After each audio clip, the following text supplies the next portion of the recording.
Pinag-iingat din ang publiko sa post ng isang TV network na muna'y nagpakita ng maling impormasyon tungkol sa pag-impound sa mga bus na ginamit umano sa rally sa EDSA. May tuturing po itong fake news dahil ipinakita sa ulat ang isang bus na may tarpaulin na educational tour, bus number 1 na iniuugnay po sa rally.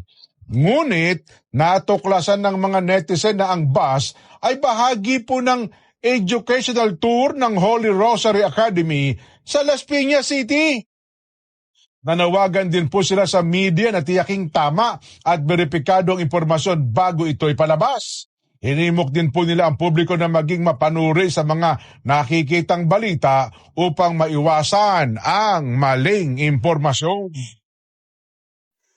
Hello, kumusta na po lahat mga kapatid, mga kababayan, magandang hapon. Luzon, Visayas, Mindanao. Nakakatawa na nakakaasar ang mga fake news patungkol sa Iglesia ni Cristo ngayon. Unang-una na, patikusin natin itong GMA network na napakabayas.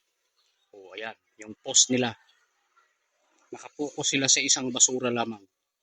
Hindi nila ipinopokus doon sa pagkakaisa na maayos, walang nagbabatuhan, walang nagsisigawan, walang nag-aaway-away. Ang pinopokus nila yung basura. Hindi nila nakita yung paglilinis ng mga kapatid. Kaya no, napakabayas talaga ng network na yan. Palibasa, isa siguro yan sa mga media na bayaran, mga binabanggit ni Senador Dante Marcoleta. Kasi nandyan si Arnold Clavio. Siyempre, tatangigin nila na hindi sila bayaran. Sino ba naman ang aamin na bayaran? Pero nakikita sa galaw, sa kilos, sa style. Pero dito sa Net25, ayan o. Panoorin po ninyo. Kung paano sila naglinis. Net25, News and Information. Hindi po nababayaran yan. Kahit magkano, kahit ilang maleta, kahit bilyon, kahit magkano. Grabe ang mga fake news talaga. Paano sila naglinis bago sila umalis pumunta ng Liwasang Bonifacio. At nabanggit ko yung Liwasang Bonifacio, mayroong nag-post. 400 lang daw ang dumalo. Ayan, basahin ninyo. Grabe yung mga tao, mga fake news talaga. Kung ano-anong mga pinaggagawa, palibasa trending ang Iglesia ni Cristo ngayon. Sabi nila walang mapupuntahan, may pare na ay vlogger, nagsabi walang mapupuntahan. Sabi niya gigising pa rin daw, kinaumagahan na si BBM pa rin daw ang presidente. Ano ngayon, kung siya pa rin ang presidente, hindi naman kami sumisigaw na paalisin siya. Ano ba ang sinisigaw ng Iglesia ni Cristo ngayon? Katarungan, justice.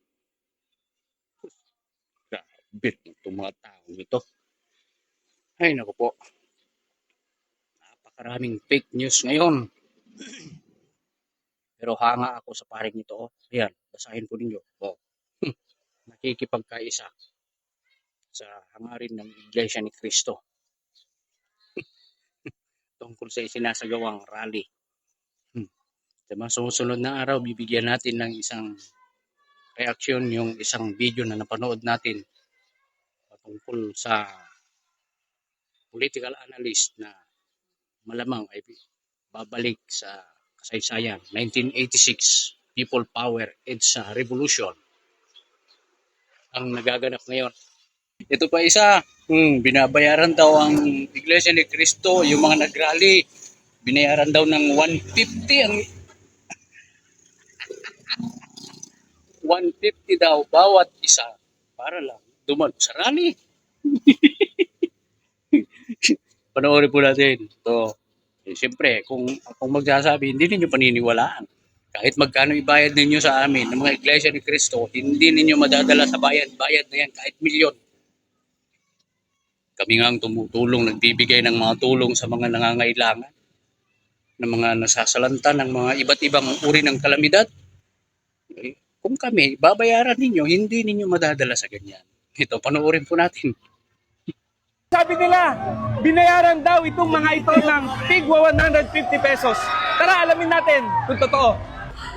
Sabi nila, kaya daw kayo nandito, binayaran kayo ng tigwa 150. Ay, naku po. Ay, wow! Sobrang Diyos ko. baba naman nun. Ano naman palagay nyo sa amin? Kahit kabayaran nyo pa kami ng sobra-sobra doon, hindi namin tatanggapin. Hindi po totoo na binayaran kami ni isang kusing. Buong puso po kami bilang mamamayang Pilipino. Nag-uumalab ang aming Diyos damdamin. ko. Nakakasama ng loob na halos wala nang nangyayaring hustisya dito sa ating bansa. 150? Never. Hindi po kami nababayaran po. 150? Nagkakaga po ba kami sa ganyan? Kami po kahapon pa po kami dito. Madaling araw pa. Pero sa halagang 150, hindi po kami ganong klaseng tao. Pumunta po kami dito para makipagkaisa at para sa ating bayan. Ito po ay tungkol sa kababayan natin at sa buong Pilipino na naghihirap dahil sa ninakaw sa kaba ng bayan po.